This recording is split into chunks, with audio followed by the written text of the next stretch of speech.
мындайча айтканда Кыргыз Республикасындагы өндүрүш жөнүндө сөз кылалы деп отурабыз. Ал үчүн бизде конокто Ата мекендик өндүрүшчүлөр ассоциациясынын төрагасы, жетекчиси Бакыт Тегенбай мырза. Кош келипсиз. Сау болуңуз. Рахмат. Азыр эле сөз баштап кеткендей, темадан баштаардан мурун биринчи проектиңиз жөнүндө айтып берсеңиз кыскараак. Made in Kyrgyz Republic деп атасыз да. Бул мындайча айтканда Кыргыз Республикасында өндүрүлгөн өндүрүш, продукция жөнүндө да. Ушул проектти баштап жүрөсүз, мен билгенден бери 3 жылдай болду. Ушул проектти эмне үчүн баштадыңыз, кантип баштадыңыз? Кыскараак айтып берсеңиз биринчи. Чоң рахмат. Ушу студияга чакырып, маек куруп, таанышып дегендей. Бул проектке сиз айткандай 3 жыл болуп калды. Андан кийин баягы биз азыр кыргыз көчмө эл, биз да бир топ кыдырып келдик дүйнө жүзүн. Туркияда болдук, Англияда болдук, Кытайга бардык. Чет жакта көп эле жүрдүк, бир 8-9 жыл. Ошол өлкөлөрдү көрүп келдим, кандай өнүгүп атат. Ошо өлкөлөрдүн баарын талдап, анализдеп келсе, өнүгүү жолу ошо өндүрүш аркылуу болуп тур да. Андан кийин мен ошондо ойлой берчимин, ошо өзүбүздү кандай өнүктүрсөк. Андан кийин бул жерге келип калдык кайта үйүбүзгө. Андан кийин телевизорду ачсаң эле, гезитти ачсаң эле, бизде эчтеке жок, эмне кылабыз деген сөздөр болуп калды да. Андан кийин ушу ойлочумун да, өзүбүздү кандай өнүктүрөбүз, кандай кылсак деп. Андан кийин ошол идея келип калды да, ошо өндүрүшүбүздү колдобосок өнүкпөйбүз, эртең экономикасы өнүкпөйт деген ой менен ушул өндүрүштү кантип колдойбуз дегенде, ошо сатып алсак, ошо эң чоң жардамыбыз ошо өндүрүшкө, ошо өнүмдөрдү сатып алсак, ошондо аябай жардам болот экен да. Анан ошондо идея болуп калды. Оюма келди, бир A4 кагазга эле покупай кыргызская же кыргызстандыкын колдоо деп эле ошондо уран менен чыгып эле баягы мекемелерге барып калдым. Анан кийин ошондон баягы уланып кетти ошол иш. Facebook'ка топ түздүк. Анда 1-2ден башталды, 1-2 кишиден. Азыр ушул күндө 26 000 мүчөбүз бар. Биздин 26 000 мүчө 140 өлкөдө жашайт, 140 чоң шаарда жашайт. Анан кийин ошо маалыматты жеткизгенде жакшы бир ийгиликтүү болуп атабыз да. Анан кийин бул баягы кыймыл, кийинчерээк кыймылга айланып калды да. Бул кыймылдын негизги максаттары эмне десек, өндүрүшүбүздү колдоп, баягы дүйнөгө бир жар салып дегендей, бир ошо иштерин илгерилетип, колдоп, кызыкчыларын колдоп, көбүрөөк элге ушу биз ушундай өндүрүшүбүз бар экен, ушундайбыз колдон келет экен, бир аз аракет кылсак оңолуп кетчүдөй экенбиз деп эле ушу баягы негизи ушундай колдоо иретинде, баягы экономикасы өнүгүп кетсин, Кыргызстандын имиджи оңолсун. Анан кийин ушу бири-бирибизге ошо өндүрүчүлөр таанымал болсун деген эле ниет менен ошол группа түзүлүп калды да. Бул мындайча айтканда Facebook'та башында түзүлүп, анан 26 000ге чейин мүчөсү чыкты деп атасыз да. Негизи дагы сурайын дегеним, бул инициативаны өзүңүз алдыңыз, Инициатива сизди ким колдоду бунда? Инициатива меники. Покупай кыргызская деген негизи дүйнө жүзүндө бул баягы уникалдуу идея эмес. Покупай американская деп убагында чыккан, азыр күч алып келатат. Покупай корейская деп да убагында чыккан. Анан кийин эң башта өзүм деле колдоп келдим, үй бүлөм. Баягы өзүбүздүн үй бүлөлүк бир аз каражат менен. Бул каржыны бүт өзүңүздүн чөнтөгүңүздөн каржыландыңыз? Башында өзүбүздүн чөнтөгүбүздөн каржылап аттык, баягы үй бүлөлүк бюджеттен бир канча процент бөлүп. Анткени поездкалар болуп атты, эки жака экскурсиялар болуп атты, каражат чынында баягы керек болуп атты да. Эми азыр 2 жылдан кийин ассоциация түзүлдү. Ишканалар кошулуп атат, баягы жардам көрсөтүлүп атат. Ошонун негизинде, жардамдын негизинде азыркы иш аракеттерибизди кылып келатабыз. Бул эң сонун, анда азыр мындайча ассоциация дегенде 26 000 мүчө, канча уюм мүчө боло алды? Эми азыр топто 26 000 мүчө, ошонун көбү ишкер, өндүрүүчүлөр. Ассоциацияда болсо расмий алганда 50-60 мекеме расмий катталган, бирок расмий, бейрасмий 200-дөн 300-дөн көп. Негизи көп, баягы биздин эң башында каражат жетишсиз болуп, офисибиз жакшы болбой атты. Отуруп бир жерден иштеп, статистика кылып, анализ кылганга, бир кагаздарды топтогонго бир жерибиз болбой атты. 20-январдан баштап жаңы офис ачып атабыз өзүбүз. Алгач биринчи ушул январдын 20-сында. Аны эми ошондой бир өзүмө үмүт тилек кылып атам. Эми бир жакшы структурированно иштесек, заявленияларды чогултсак, расмий түрдө каттоолорду көбөйтсөк, анан кийин бир ассоциациясынын ишин бир кичине бир системно жүргүзүп кетсек деген бир тилегим бар да. Эми азыр могу кыргыз өндүрүшү деп айтып атабыз да. Негизи муну өндүрүш деген эмне? Бунун ушу өндүрүш деген нерсени чечип берсеңиз, бул бир продукцияны өндүрүшпү же кандай өндүрүш болчу? Кытайлар айтмакчы өндүрүш бул улустун интеллекти деп айтышат экен да.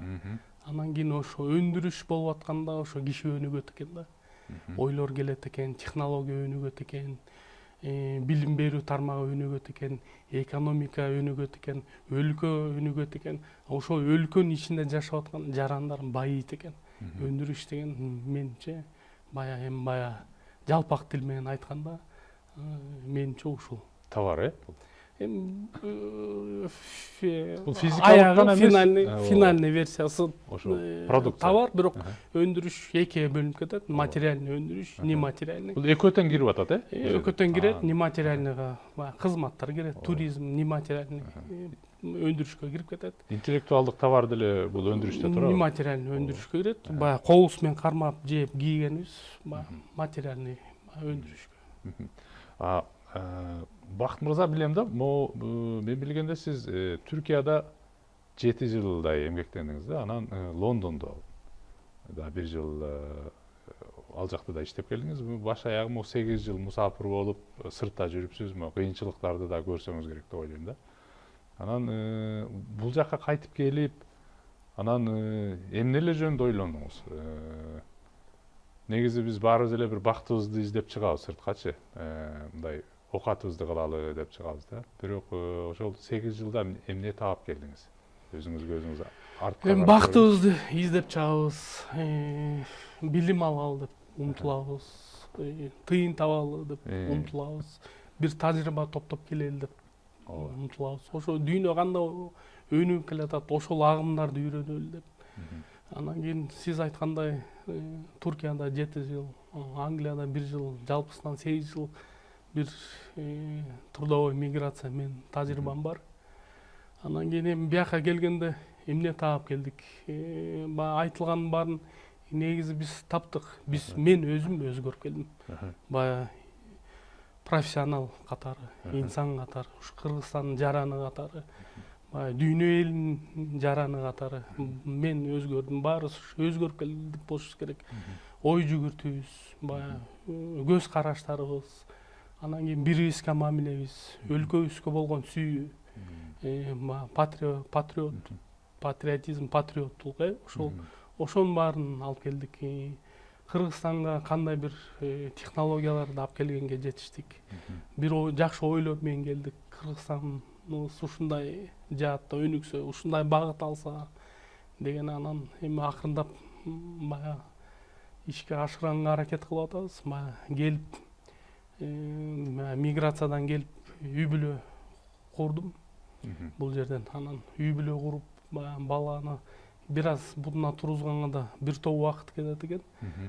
Ал мен үй бүлөнү алек болуп калган бир аз убакыт өтүп кетти. Эми кичине бошогондо азыр бул коомдук долбоорлорго кичине убакыт таап, азыр ушу убакыт бөлүп аткан чагым да. Баягы мен билгенде сиз айтып жүрөсүз, ата энеңиз мурда эмчилер болгон да, мындайча докторлор болгон. Анан мен билем, докторлор Советтер Союзунда негизи эле жалпы эле мамлекеттик кызматкерлер үйүнө кайтчу эмес да.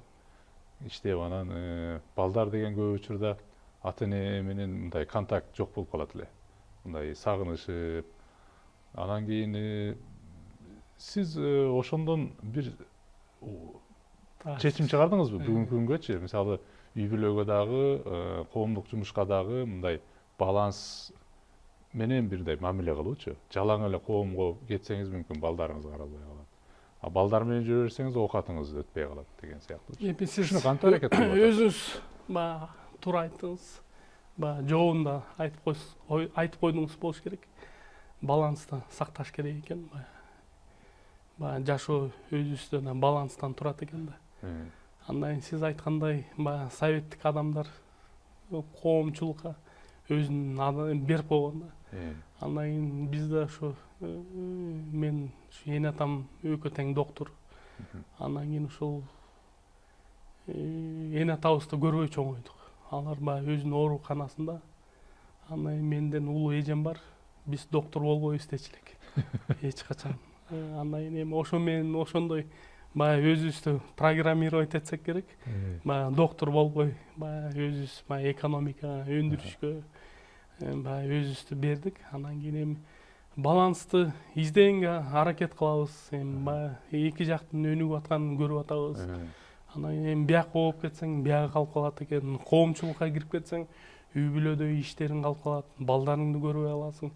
Эми баягы акыл эс бергенден кийин ошонун баарын ойлоп, баягы ошо тажрыйбанын баарын ойлоп, колдонуп дегендей балансты сактап, үй бүлөнү да жетиш керек экен. Азыркы убакта ишти да калтырбаш керек, коомчулук ишти да калтырбаш керек.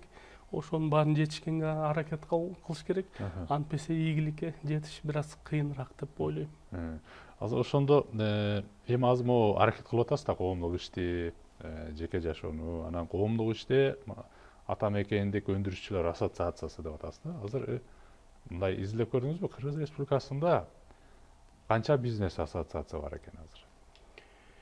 Эми бизде баягы бизнес ассоциация менен саясий партиялардын саны өтө көбөйдү.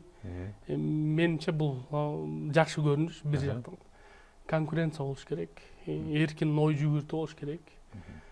Андан кийин ошону баягы биздин мыйзамдарда жол берип атат, уруксат берип атат. Ошону колдонуш керек негизи.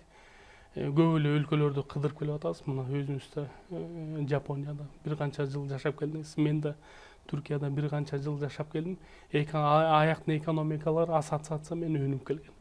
Аяктын ассоциацияларын карасак, өздөрүнүн кээ бирки ассоциацияларында бала бакча да бар, баягы төрөт үйлөр да бар. Ошонуп өнүгүп келишкен. Баягы бир жаамат куруп, ошо менен биз да ошол жолду азыр алып атабыз. Мен ойлойм, туура алып атабыз. Анан кийин эми атаандаштык деп атабыз. Убакыт өзү көрсөтөт. Кандай аракет кылсак, ошондой натыйжага жетебиз. Өзүбүздүн ийгилик өзүбүздүн колубузда. Анан мен ойлойм, баягы ассоциация аркылуу өнүгүш керек. Баягы өкмөт дей бербестен биз астынан ошонун баарын идеяларды көтөрүп келишибиз керек, сунушташыбыз керек. Анан кийин ошо өкмөт кабыл албаса, артынан ошо идеянын артында турушубуз керек, айтып беришибиз керек. Бул жакшы жагы, жаман жагы деп. Анан кийин ошол баарыбыз кол алсак, ийгилик ошондо келет экен да. Могу жамаатташып иштегендин артыкчылыгы плюсу бул могу бизнес субъекттер жалгыз өзү проблеманы чечкенден дагы мындай бир жамаатка биригип, анан кийин жалпы үнү менен мына проблема бар деп өкмөткө мындай өзүнүн идеясын сунуштап, мындай диалог куруп иштесе, мындай үнү батыраак жетет, анан катуураак угулат эмеспи? Анан мен былтыр жыя менен талкуулашып атканда алардан да эгер жаңылбасам, бизнес субъекттердин бир 25% жамаатташып бириккен дейт да. Калган 75-и мындай өз алдынча эле жүрөт дейт да. Анан кийин негизи бул жамааттар аралык атаандашуу эмес, негизинен кызматташуу жолдору барбы? Эми баягы сиздин сурооңуздун биринчи бөлүгүнө биздин ата бабалар мурун эле жооп берип койгон. Көп түкүрсө көл болот дегендей. Көп баары бириксе, иш оңой кетет, арзандап да түшөт. Анан кийин эми ассоциациялар негизи мен моюмча биригиш керек. Азыр баягы дүйнө жүзү, баягы өнөр жайдын 4-чү революциясын баштап атат. Европа, Америка өлкөлөрүнүн ошол философия негизинде атаандаштык эмес, баягы сотрудничество негизинде ошол турат да. Анан кийин ошол негизинде баягы биз улам баягы велосипед баягы жарата беришибиз керек. ошол жерге да ошондой идеяларга да көңүл буруш керек. Анан кийин баягы жакшылап фактыларды талдап келсе, баягы ошол атаандаштыктан мурда ошондойго көңүл буруш керек экен да, баягы кызматташтыкка. Анан кийин мен ойлойм убакыт өзү эле ошо алып барат болуш керек. Андан кийин азыр деле эми баягы ассоциациялар биригип атат. Чоң ассоциациялардын бириккен уже уюмдар бар. Биз да ошол жерден мүчөбүз. Ошол ассоциациялар келип, ошол жерден ой жүгүртөбүз, баягы идеялар алып беришебиз дегендей чогуу иш-чараларды өткөзүп атабыз. Баягы мыйзамдарда да баягы иштеп атабыз, баягы жогорку кеңеште бул мыйзамды киргизип, мындай талкуулап, ошондой иштер болуп келатат. Азыр могу кыргыз өндүрүшү эмнеге муктаж болуп атат? Кандай көйгөйлөрдү силер мындай көтөрүп атасыңар да азырчы? Эми кыргыз өндүрүшү биринчиден азыр баягы менин оюмча азыр бириккенге муктаж. Баягы сиз айткан статистика балким туура. Баягы 20-25% эле бириккен. Калган баары өз-өзүнчө. Баягы негизи кыргыздын өзү биздин дээрибизде бар да, баягы биздин характерибизде бар. Баягы кыргыздар биз көбүрөөк индивидуалист эмеспизби? Анан кийин ошону азыр ассоциация ошондой бир иш-чараларды өткөзүп атат. Баягы ошо өндүрүшчүлөрдү максималдуу түрдө бириктириш керек. Анан кийин проблемаларды айтып берсе өтө көп.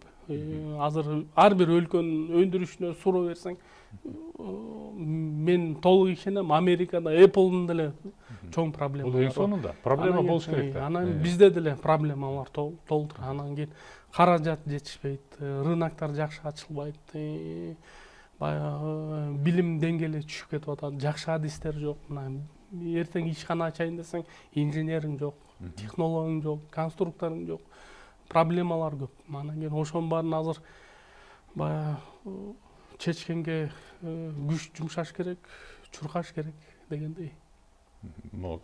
Кадр жөнүндө айтып кетсеңиз, кадр маселесине, мисалы, ошо мен ишкана ачсам, инженер жок деп атасыз. Бул инженер ошол инженер жокпу же ал инженерди биз берип аткан айлыкалар макул эмеспи? Кандай маселе?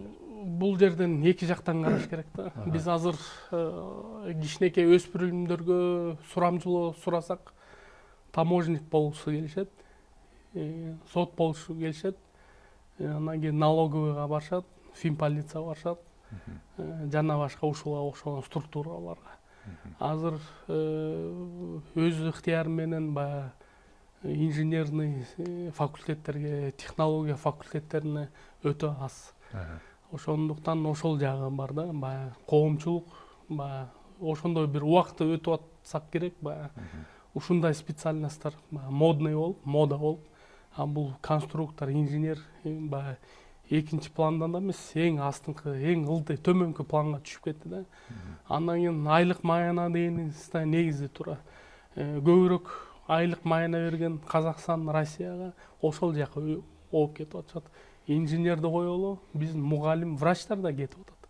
Азыр Россиянын ири шаарларында эң жок дегенде бирден врач, биз мугалим бар. Анткени аякта айлык маянасы жакшы экен, кийин баягы эмгек эргүү чыкканда да айлык маяналары жакшы экен да.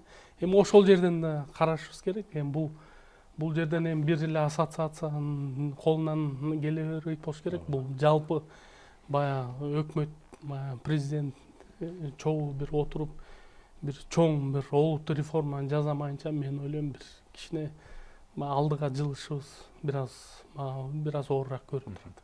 Мына реформа жөнүндө сөз кылдыңыз да. Анан мына азыр бизге жакында Кыргызда бизнес омбудсмен деген институт пайда болгону атат да азырчы. Азыр бул жөнүндө талкуулар негизинен талкуу болбоду мен билбейм. Оюмча талкуу болгон жок окшойт. Мындай эле сунуш болду да. Анан азыр мен билгенден 2 кандидат каралып атат да. Могулар болсун депчи. Бул негизинен омбудсмен деген нерсе кайсы өлкөлөр, мисалы укуктук омбудсмен демократиялык эмес өлкөлөргө курулат да. Бул деген адам укуктары тепселген, демократиялык жетишкендиктери жок өлкөлөргө ошол адамдардын укугун коргосун, бул ушул өлкө кыйналып атат деп негизи ошондой ачылат да. Бул деген нерсе бизде азыр бизнесмендердин укугу корголбой атат. Демек бизнесмендердин бизнеси коркунучта дегенди түшүнөт да булчу. Азыр ушул институт канчалык бизге керек? Функциясы эмне болуш керек анын? Кандай миссияны аткарыш керек ал? Мен билишим боюнча өкмөт башчысы бизнес омбудсмен болуш керек деген жарлыкка кол коюлган. Азыркы учурда ушу өкмөт, бизнес ассоциациялар, донорлор тарабынан наблюдательный совет куруп жатат. Ошо наблюдательный совет негизи бизнес омбудсменди шайлай турган орган. Андан кийин чыныгы талкуулар болуп атат биздин коомчулукта. Негизи мен жеке оюм омбудсмен бул жаңы өнүгүп келаткан өлкөлөргө таандык бир структура болуш керек. Анан кийин мен оюм боюнча прокуратура өзүнүн прокуратура ишин туура жасап келсе, сот өзүнүн сот ишин туура мыйзам боюнча 100% туура жасап келсе, биздин налоговый таможенный органдар өзүнүн жумушун 100% туура жасап келгенде, бул мен ойлойм бизнес омбудсмен деген структура кереги жок болмок да негизи. Бул кайта эле дублирование болуп калып атат. Анан кийин эми баягы өкмөт жарлык койгондон кийин эми өзүнүн алсыздыгын да көрсөтүп коюп атат. Биз ишкерлер, жигиттер, биз бул ишин жакшы алып бара албай атабыз. Мына сиздерге бизнес омбудсмен ошол эми сизге көмөк көрсөтсүн деген сыяктуу болуп калып атат да. Бул адвокаттык кызмат кылган атабы ошондо? Мисалы, СМБ же болбосо прокуратура иш козгоп, бизнесмендерди кыйнап атканда, эмне тийишип атасың деп кайра эле алар келип бизнести коргоп бере турган институт болобу? Же кандай? Бул бизнес омбудсмен негизги идея айтып берейин десе, анда ассоциациялар деле бар да. Негизги идеясы бул адилетсиздикке туруштук бере турган. Анан кийин ошол ишкерлердин адилетсиздик каяктан пайда болгон? Өкмөт структуралар тарабынан көп налоговый спорлор болуп калат, таможенный спорлор болуп калат. Демек, мамлекет тийишип атканда мамлекеттен коргой турган институт бул, адилетсиздиктен. Рейдерский захват болуп калышы мүмкүн. Эки структуралар, балким частный болуп калышы мүмкүн, алар дагы түшүнүксүз болуп калышы мүмкүн. Ошолордон коргой турган. Мисалы айталы бир Шорого окшогон бир компания, мисалы башка бир компанияны басып алышы мүмкүнбү? Ошондо коргой. Ошол сыяктуу дейли. Бирок эми өкмөт тараптан да көп көбүнчө өкмөт тийишет го деген. Өкмөт тарабынан эми тийишет дегенде мен кичине алысыраакмын. Өкмөт тарабынан спорлор болуп калат да, недопонимание болуп калышы мүмкүн. Мындайлар көп кездешет. Налоговый спор болуп калат, таможенный спор болуп калат. Бир жактан лицензия боюнча спор болуп калат, бир жактан өкмөт структуралары туура эмес өзүнүн ишин алып барбай калышы мүмкүн. Ошол бизнеске, бизнесменге тоскоол болуп калышы мүмкүн. Ошол жактан өзүнүн ишкердин, бизнестин укугун коргогонго жардам бере турган структура болуш керек да. Негизи буга окшогон процедураларды, мисалы, мамлекеттин текшерүү иштерин же болбосо уруксат бере турган мамлекеттик кызматтардын баарын эле негизи көпчүлүгүн, мисалы, менчик структураларга берип койсо, мындай проблемалар негизи аз болобу эле деген нерсе да. Ушуга окшогон сыяктуу коомдо бирок бир топ мындай суроолор бар да. Ошого айтып атам. Негизи туура айтасыз. Көп эле мен да көп жерден айтып калам. Эмнеге мисалы Америка Кошмо Штаттары же Германия же Япония эмнеге бул неправительственный сектордо жумушка алат, МПО деп коет атпайсызбы? Бүт мисалы Министерство экономики США өзү бир долбоор иштеп чыкса, өзү ишке ашырбайт аны. USAID-га окшогон организацияны алып келет да, сүйлөшүшөт, акчасын беришет, кол алышат, USAID ошол ишин алып барат. Бирок Министерство экономики ошондон сурайт.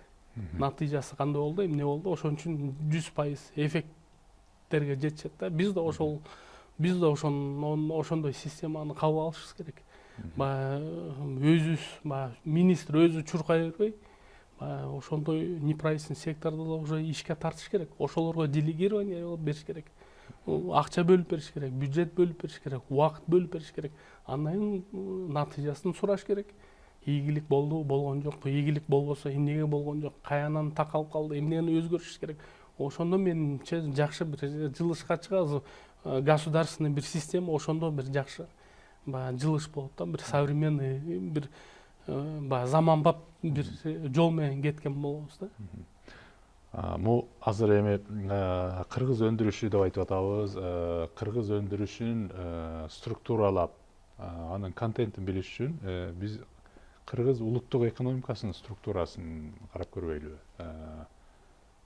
Сиз чечмелеп бере аласызбы? Кыргыз улуттук экономикасынын структурасында, мисалы, айыл чарбанын үлүшү монча пайыз, өндүрүш, баягы материалдык өндүрүш момунча, тейлөө момунча депчи. Эми азыркы бул 2018'de карасак, Акыркы өндүрүштүн баягы долясы өзүнүн пайы да, ошондо 16-17% болуп калды да. Айыл чарбаны алсак 20-25% болуп атат, пайыз болуп атат. Калганы ошо баягы кызмат сектору ээлеп атат да, ошонун ичинде туризм, соода сатык. Азыркы баягы 2018'дин состояниясы ошондой болуп калды, баягы акыркы статистикага караганда.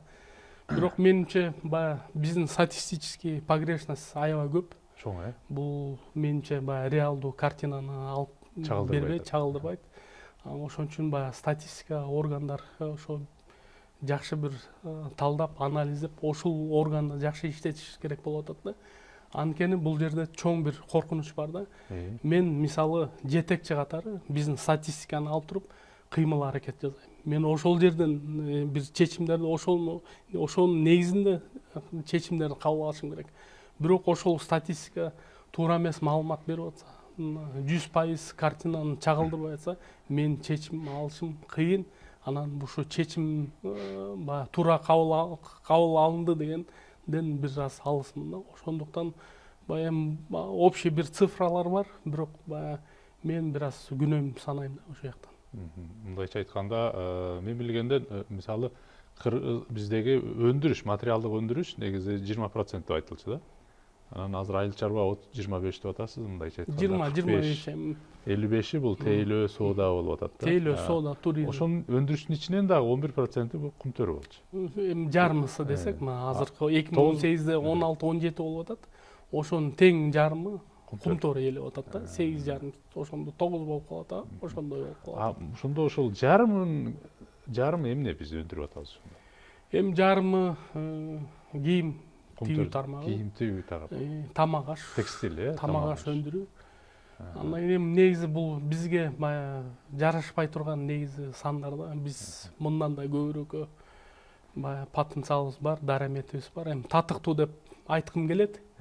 Мындан көбүрөөккө татыктуубуз депчи. Бирок эми тилекке каршы азыркы жагдай анткенге тил барбай атат. Бирок биз баягы дараметибиз өтө чоң. Ушул жерден да жакшы бир баягы экономический политиканы жакшы колго алышыбыз керек да. Оңдой турган көп нерсе бар. Мисалы экономикага карасак, бүгүнкү 2018'дин 1 февралына карасак, биздин экономикада 80 миллиард сом айланыптыр. Бул деген эми 1 миллиард доллардын тегерек жетет. Биздин экономика 2018'дин аягында 7,7 миллиард ВВП болуптур.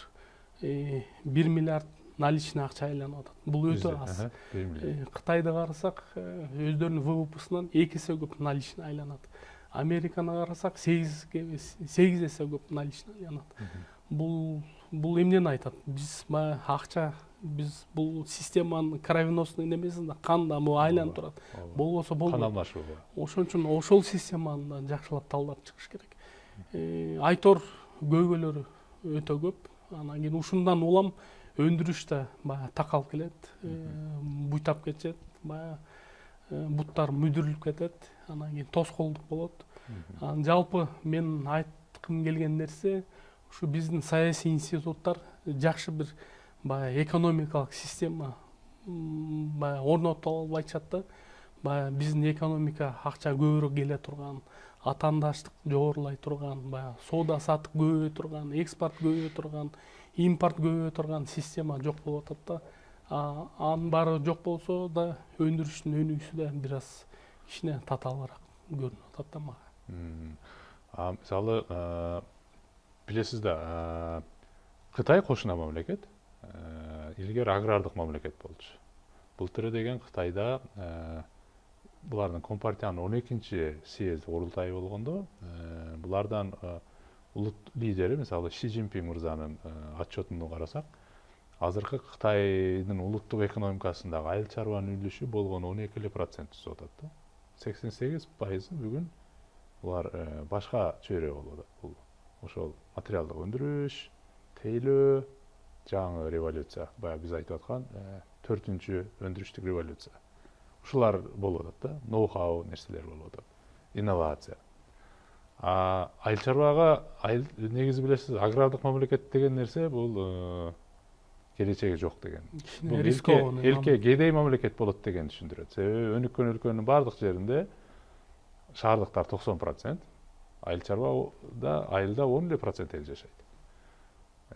Биз азыркы учурда бажы биримдигине кирген себептердин бири дагы бул биздин айыл чарба продукцияны Орусия, Казакстан, Белоруссиянын базарында эркин сатыш үчүн биз дыйканчылыкты стимуляция кылабыз деген себеп да. Бул деген нерсе экономиканы кайра айыл чарбага переориентация кылганга мүмкүнчүлүк болуп атат дегенди түшүндүрөт. Бул бизди тетирисинен башынан эле бул губительный, баягында келечеги жок сүйрөй турган нерсеге алып келет дегенди түшүндүрбөй атабы? Кантип ойлоп атасыз? Туура айтасыз. Бул Кытайдын 12 агрардык сектор 12% да көбүрөөк экен. Өтө аз бул.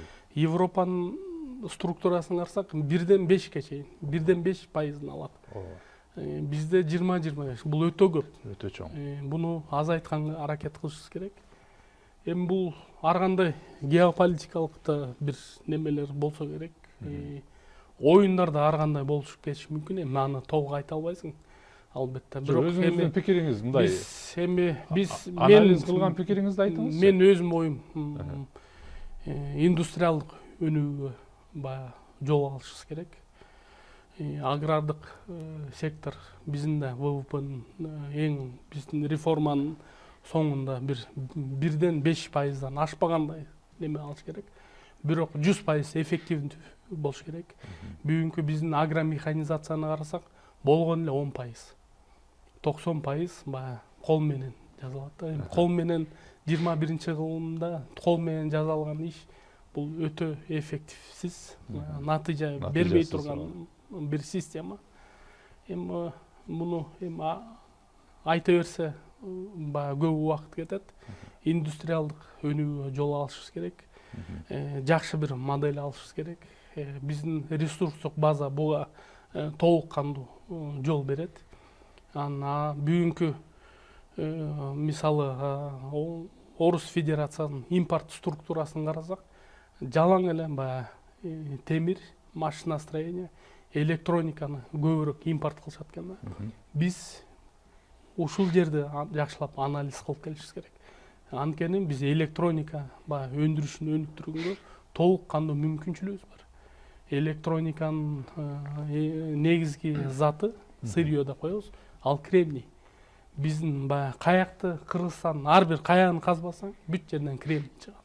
Ошондуктан ошолорду карап чыгышыбыз керек. Эми буга мен айткандай азыркы биздин жеке сектордун алсыз, чын айтканда, баягы өкмөт өзүнүн колуна алып жакшы бир программалар иштеп чыкпаса, булар мага бир аз кыйын көрүнөт. Бир аз баягы политический воля деп коебуз, саясий эрк керек мунун баарына. Анан кийин бир жакшы отуруп алып, жакшы бир анализ кылышыбыз керек. Бардыгы өзүбүздүн колубузда. Ийгилик жаратабыз десек, ал деле өзүбүздүн колубузда. Ресурстук базабыз бүт даяр. Менделеев таблицасын карасак, бүт башынан аяна чейин бүт бизде чийки зат бар. Анан кийин ошонун баарын колдонушубуз керек. Бүт баары бар бизде. Анан кийин ошону жакшылап эле бир акыл менен иш кылсак эле боло турган иш да. Анан кийин бирок азыркы жагдай тилекке каршы жакшы эмес да. Биз өнүгүүгө алып барбай турган жолго түшүп алдык да. Баягы бир жакшы бир сөз бар эле. Лучше идти баягы правильно, лучше идти неправильно правильным путем, нежели идти правильно неправильным путем дегенде. Ошо биз экинчи жолго түшүп алдык да. Эми бунун баарын бурушубуз керек. Ассоциация ошон үчүн иштеп атат. Азыр демилге бир канча демилге көтөрүп келатабыз. Анын ичинде ушу Кыргызстандын эң мыкты 100 өнүмү деген долбоорун жакшы баштап атабыз. Анан кийин ошол долбоорлор менен мен ойлойм баягы ийгиликке баягы жетебиз, ушу биздин мамлекеттик жетекчилерге да жол көрсөтүп атабыз деп. Бул биздин баягы долбоорду баягы Замандаш партиясы колдоп келип атат. Мүмкүнчүлүктөн пайдаланып мен да терең ыраазычылыгымды билдирип кетем. Бул жактан да мен үчүн бир жакшы жагдай болуп келип атат да. Мен жана сөздүн башыбызда айтып кетпедикпи, баягы МПОлорду өнүктүрүш керек депчи. Биз да бул биринчи баягы мен үчүн баягы жакшы пример болуп атат да. Өзүбүздүн баягы неправительственный секторду баягы колдоп эле ушундай иш-чараларды кылалы деп атабыз да. Мен ойлойм бул иш-чаранын баягы жыйынтыгы жакшы болот деп. Азыр могу негизи дагы бир нерсе бул өлкөнүн өнүгүшү негизинен бул башка өлкөлөр менен болгон соодада тоскоолдук болбош керек. Туурабы? Бардык өлкө негизи соода кылат. Мисалы Англиянын тарыхын алып карасак, Англия кылган нерсе бул эмне? Бул либералдык саясат болду да. Минималдык салыктар, соодагерлерге, бизнесменге болгон максималдуу эркиндик, максималдуу жеңилдик. Ошондуктан мисалы Англияда ресурсу жок болгон үчүн, мисалы биз билебиз Латын Америкадагы согуштар негизинен ошо инглиз тилдүү ингландтыктар менен көпчүлүк учурда француздар, анан испандардын согушу, португалдардыкы. Бар эле ресурс издеп барышат да. Анан Лондон кийин Европадагы финансылык борборго айланып атат, экономикалык борборго. Ошонун бири бул либералдык саясат, бул эркиндик. Мунун артыкчылыгы Лондондуку бул деңиз болгон үчүн мындай каалаган жагына эркин соода кылып атат. Бирок биз тилекке каршы Кыргыз Республикасы мына туңгуюктабыз. Жаныбызда эч кандай океан жок, же суу жок. Бирок бизде бир океан бар экен. Кытай деген океан. Бишкек-Пекин темир жолу курулуш керек деген сөз эбактан бери айтылат да. Бизге ошондо соодабызга, кыргыз өндүрүшүнө, сыртка чыкканга эң сонун мүмкүнчүлүк бул транспорт мүмкүнчүлүк бар. Эми негизи бизде бир канча океан бар бизде негизи. Интернет бул чоң океан. Азыркы учурда дүйнө жүзү менен соода кылыш өтө оңой. Интернет аркылуу ар бир жаранга чейин жетсең болот да. Ар бир өлкөгө өзүң товарыңды сунуштап, өзүң идеяңды сунуштап, анга мүмкүнчүлүк берип атат да интернет. Интернет аркылуу азыр бизде да бизде интернет компания болуп атат да. Тилекке каршы ал жетишсиз болуп атат. Айталы Жапондар биздин балды билет. Бирок интернет менен кооз сүрөттү билген менен курсагы тойбойт экен да, балды жей албайт. Аны алып келиш керек да Жапонго. Жок, эми жапондор билбеген ал айталы дейм да, бул ушул сыяктуу. Жапондор биздин бал тууралуу билбеген ал экинчи вопрос. Интернет бар, ал биздин колдонуп кандай колдонбогонубуз, ийгиликке жеткенибиз ал биздин проблема. Негизи айтып атам да, мүмкүнчүлүк бар. Экинчиден асман, аба каттамдары. Бүгүн карасак, Москва Бишкек поезд менен барсак, Москва Бишкек самолет менен учуп барсак, билеттер теңеп калды да. Бул эмнени айтат? Авиа каттам, авиа логистика да азайып баратат бара-бара. Анан кийин сиз айткандай баягы Кытайда өтө чоң океан. Кытайдын ар жагында да Индия турат. Баягы бул да Индия бир супер күчкө айлана турган бир өлкө. Бул да биздин баягы Шанхай уюм мүчөсү. Ал жактан да чоң океандар болуп атат. Баягы сиздин оюңузга толук кошулам. Темир жолу да мен оюнча сөзсүз түрдө курулуш керек. Ал жактан эч баягы коркпой, баягы ошол темир жолду куруп атканда биз ошол темир жолго менимче биз ээлик болуп чыгышыбыз керек да. Биз ээси болсок, эч кандай бизге коркунуч келбейт да. Анан кийин барып эле бул ТЭЦке окшоп эле баягы жалдырап барып эле баягы кар алып эле өзүбүз баягы Кытайларга салдырып эле өздөрүнө ээлик кылып берсек, ошондо дагы коркунуч болот да. Менимче баягы өзүбүз баягы ээ болуп, өзүбүз ушул жерден хозяин болуп, өзүбүз салсак, менимче бул баягы соода саттыкка да жардам берет, өндүрүшкө да жардам берет, эки өлкөнүн ортосуна да баягы карым катнашка да жардам берет. Өзбекстан баягы туугандарыбыз да кошулабыз деп атат. Транзиттик өлкө, баягы Туңгуюктан транзиттик өлкөгө айлангандабыз. Бул Өзбекстан аркылуу Туркия, Европа чыкканга да мүмкүнчүлүгүбүз туулуп калып атат. Баягы Кытайга ар бир портуна жеткенге да мүмкүнчүлүк болуп атат. Бул менимче жакшы бир долбоор болот эле. Бирок реалдуу биз өзүбүз кура алганга ошол. Менимче толук кандуу реалдуу. Тестти кура албай атабыз, анан кийин. Бул ал экинчи вопрос дайыма. Качан курушубуз мүмкүн? Өзүбүз качан кура алабыз? Кайсы жакшы потенциалыбызга? Инженерлер барбы бизде ошондой? Жакшы система курсак, негизи баягы өкмөттүн негизинде, өкмөттө чоң күч бар. Аны биз көрбөй алып атабыз да, тилекке каршы. Кандай күч? Темир гендерибизди казсак, темир гендерибиз көп. Ал темир генден баягы темир буюмдарды баягы жасап куйганга биздин кудуретибиз жетет. Ошол эле рельс, ошол эле вагон, ошол эле темир жолго салына турган нерсе.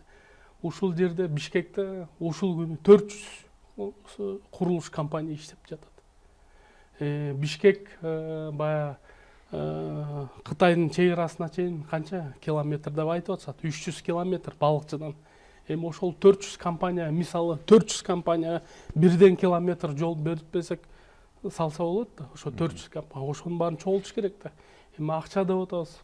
Өкмөттүн колунда чоң күч бар. Вексель чыгарылабыз, акциялар чыгарылабыз. Акча тапса болот. Ошон үчүн жакшы бир эрк керек да, жакшы бир система отурушубуз керек. Ошондо баары болот. Темир жолду мен толук кандуу ишенем. Өзүбүз кура алып турганга, бир кудуретибиз жете турганга бир дараметибиз бар. Демек 27 жыл бою бизде эч кимде эрк жок экен да, демек. Өзүңүз көрүп атасыңар, азыркы биздин эрк эмнеде? Чөнтөк толтурмай, жакшы бир Европадан, Америкадан бир үй алып көчүп кетмей, анан жакшы эле көрүп атабыз да, ошол баарын баягы өзүнө ойлоп эле, баягы эртең эмне болот деген баягы суроо берип атабыз да, балдарыбыз эмне, кандай системада жашайт, кандай болот, ушу Кыргызстанды кимге өткөзүп беребиз, кийинки муунга кандай өлкө, кандай экономика өткөзүп беребиз деген баягы бүгүн ошол суроолорду берип баштасак, эртең балким темир жол эмес, эртең балким айга ракета учурабыз. Бакыт мырза, эми дагы бир суроо. Сиздин өзүңүздүн пландарыңыз тууралуу былтыр президенттикке койдуңуз, аркы жылы кандидат болдуңуз. Койгон жокпуз, ниетибиз. Бирок ниетиңизде бар эле. Бар эле, бирок планыбыз ишке ашпай калды. Бирок азыр ошол амбицияңыз дагы деле барбы? Азыр мен толук кандуу ушу ассоциация көңүл берип атам. Убактым ушу убактымды ушу ассоциациянын иштерине, өндүрүштүн өнүгүшүнө, биздин өндүрүүчүлөрдүн колдоосуна жумшап, ошого көңүл буруп аткан чагым. Бирок келечекте ассоциация жакшы жүрүп кетсе, президентке коесуз, Азыр мен жалаң гана ассоциациянын иштери менен алек болуп атам. 5 жыл болобу, 10 жыл болобу, биз өндүрүш ушул кайсыл жерге келет деген ой менен алек болуп атам. Ошо ниет кантип пайда болуп калды, президент болом деген ниет?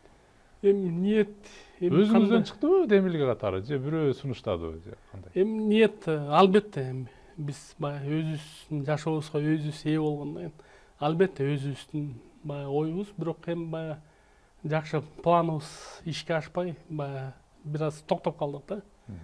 Анан эми баягы кандидатураны койдум деп айта албайм. Бир аз ниетибизди көрсөттүк, жакшы бир ойлорубуз бар болчу. Эми мен баягы передачанын башында да айтып кетпедим, баягы бир ийгиликке жетиш үчүн обязательно бир кресло кучактап калыш керек. Мен креслосы жок деле баягы ийгиликке жетип атабыз. Бул долбоор менен жазып атып, өкмөттүн ардак грамотасына татыктуулук, президенттин колунан да ардак грамота алдык. Эми негизи грамота алайын, бир сыйлык алайын деп деле бир оюм жок болчу, ниетим жок, чын айтса. Эми баягы ошондой иш баягы чоңоюп байкалып калып атса керек эми. Ошол баягы жүрөгүбүздү ортого коюп, ушу өндүрүш өнүгүп кетсе, ассоциациянын иши жылып кетсе деген азыркы учурда ойлорум ушунун тегерек четинде. Азыр эми мейли өзүңүз барбай азыр айта албайт экенсиз макул. Бирок так кандай мисалы уюм катары, кыргыз өндүрүшчүлөр ассоциациясы катары бийликке же болбосо өкмөткө, президентке эмне сунуш айта аласыз? Эмне сунуш айта аласыз? Эми Экономикалык жактан. Үч сунушту айтыңызчы, 3 сунушуңузду так айтсаңыз. Эми бул сунуштарды дайыма эле айтып келип атабыз. Азыркы учурда экономикалык системаны кайта карап чыгышыбыз керек. Бүгүн баягы экспорт деп атпайбызбы?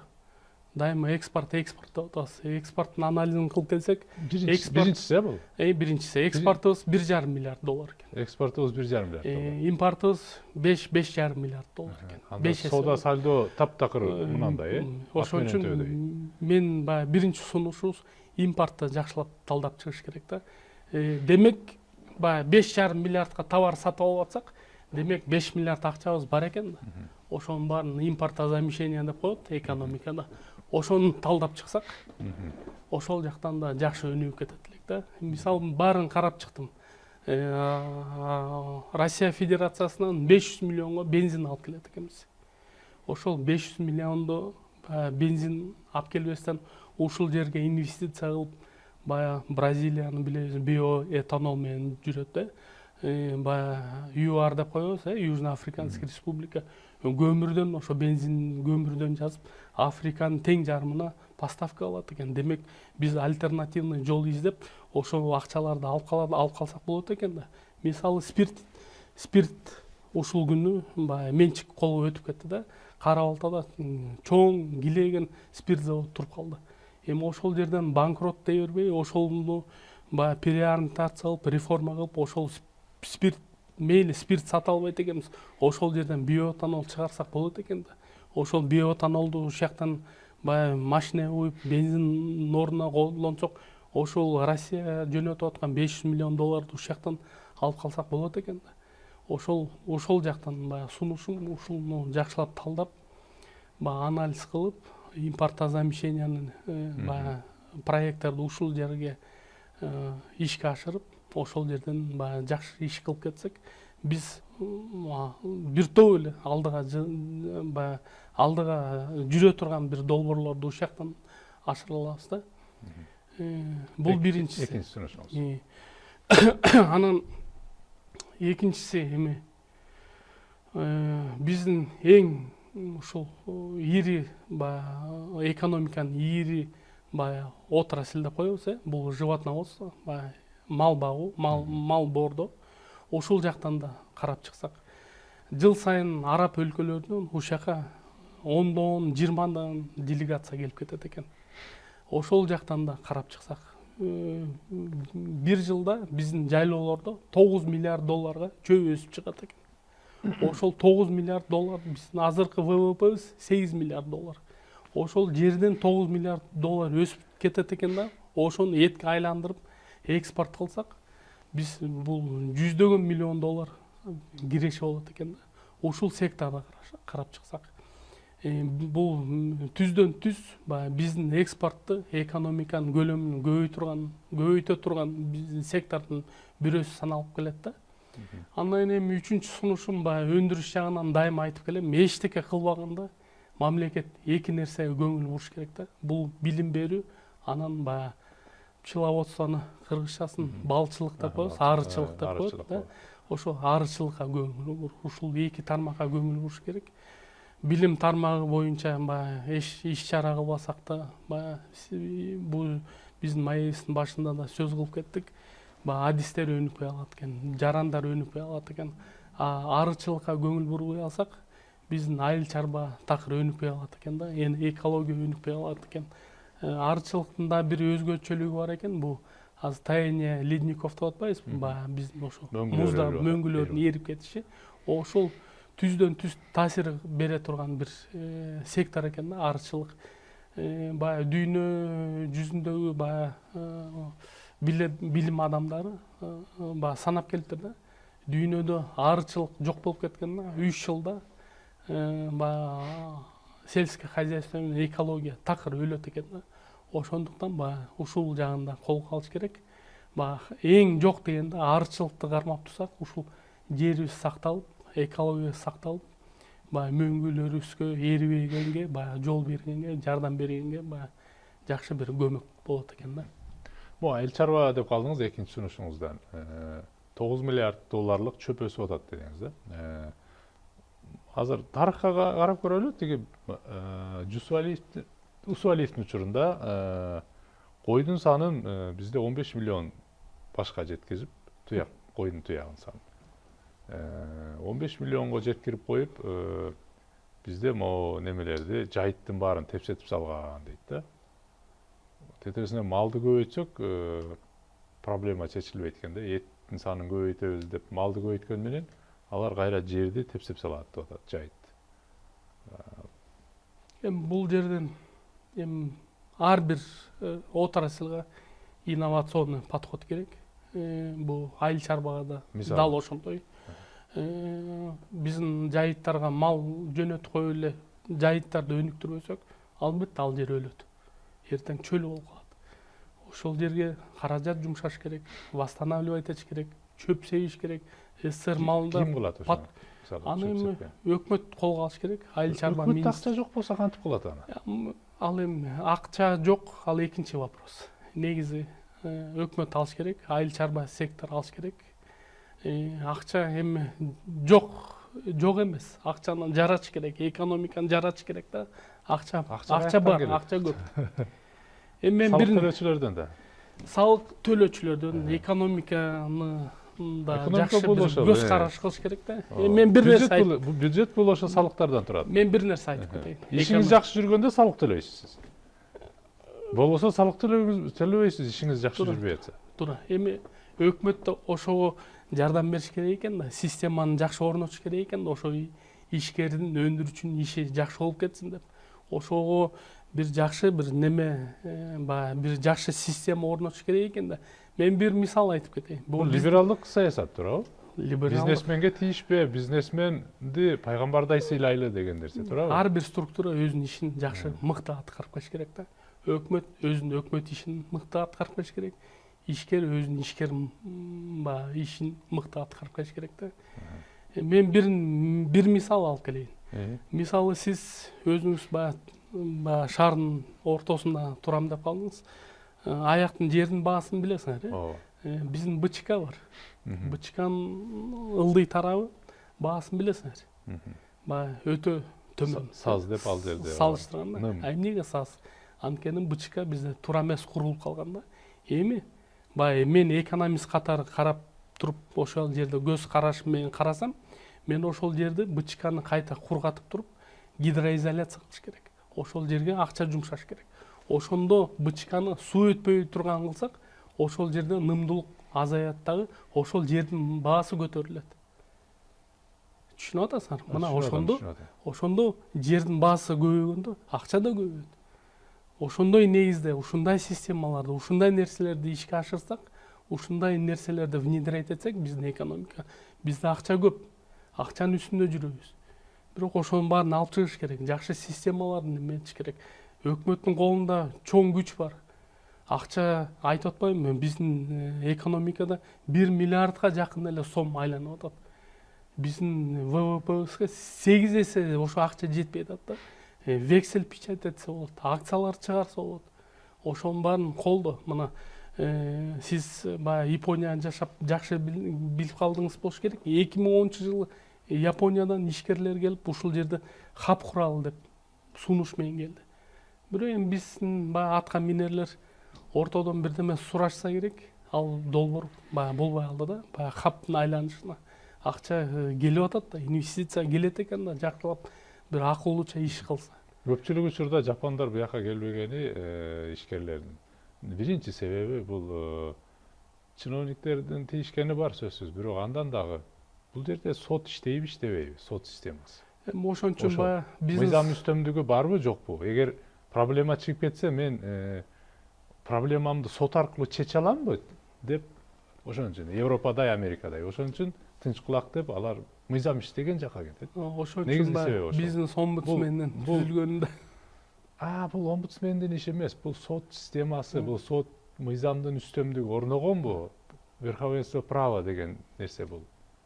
Бул өлкөнү модернизациялашына тиешелүү маселе да көбүнчө. турат эми көп эле баягы көп эле инвестиция келгиси келет, ушул жерге көрүп атабыз баягы. Омбудсмен ал адвокат. Кабарлардан да угуп калабыз. Эми баягы тилекке каршы баягы жакшы эмес көрүнүштөр, ушу сот баягы адилетсиздик, көп эле инвестиция качып кетип атат. Ошонун баарын эми оңдош керек. Ушу баарын биргелешип иш алып барыш керек. Өкмөт өзүнүн эркин орто коюш керек, жүрөгүн орто коюш керек. Ушул жер ушундай болот деш керек. Ошондо өнүгүү болот, ошондо акча да болот, ири ишканалар да болот, миңдеген баягы иш орундарды түзө турган ишканаларыбыз болот. Ошондо өнүгөбүз.